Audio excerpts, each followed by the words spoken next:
Anil Kumar Yadav seat సిరిగింది కాబట్టి. అనిల్ లోకేష్ గారిని దూషిస్తూ మాజీ మంత్రి అనిల్ కుమార్ నర్సరావుపేటలో చేసిన వ్యాఖ్యలపై మీ యొక్క అనిల్ కుమార్ నర్సరావు సిద్ధం సభలో అనిల్ కుమార్ యాదవ్ మొన్న సిద్ధం సభలో మేదరమెట్లలో మనం విన్నాం. అమ్మ అబ్బకు పుట్టుంటే లోకేష్ అమ్మ అబ్బకు పుట్టుంటే లోకేష్ నాదో చర్చకు సిద్ధమా అన్నాడు. ఒరే అనిలా, అమ్మ అబ్బకే రా మనుషులు పుట్టేది, గాడిదలకు పుట్టర్రా రే, గాడిదలకి పుట్టర్రా.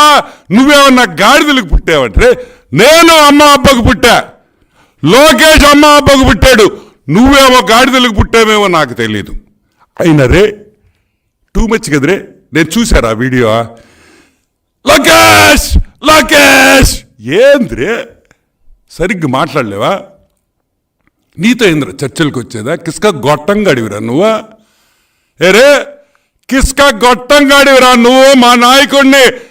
మా నాయకుడిని చర్చకు పిలిచేంత మొగోడివయ్యావంటారా నువ్వు?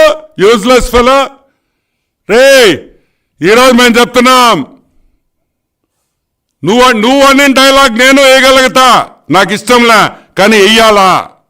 జగన్మోహన్ రెడ్డి అబ్బా అమ్మకు పుట్టుంటే నారా లోకేష్ చేసిన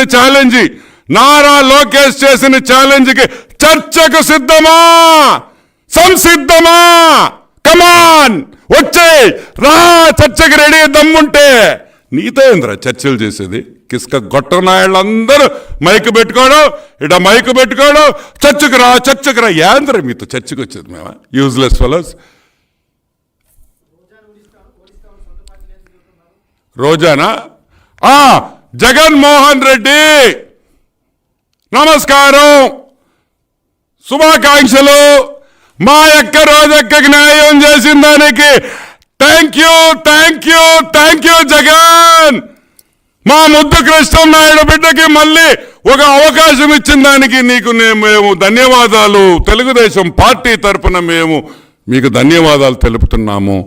నేను చెప్పిన మాటకి, నేను ఆ రోజు ప్రెస్ మీట్లో చెప్పిన దానికి మీరు రోజా టికెట్ ఇకపోతే నేను ధర్నా చేస్తాను మీ ఇంటి దగ్గర నేను చెప్పిన దానికి నువ్వు భయపడి రోజాకి టికెట్ ఇచ్చావు.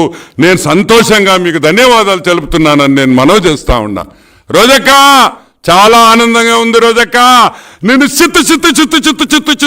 చిత్తుగా ఓడించేదానికి మా నగరి ప్రజలు రెడీగా ఉన్నారని కూడా మనవి చేస్తూ, ఎస్ బానన్న అదృష్టవంతుడు, మా క్యాండిడేటు, మా తమ్ముడు బ్రహ్మాండంగా నగరిలో 40 నుంచి 50 వేల మెజారిటీతో ఇంకా రోజా నోరు తెరవకుండా, ఇంకా రోజా మళ్ళీ జబర్దస్త్కి వెళ్ళేటట్టు మెజారిటీ ఉండాలని నగరిలో ప్రజలకు అందరికీ విజ్ఞప్తి చేస్తూ సెలవు తీసుకుంటున్నాను. ఓకే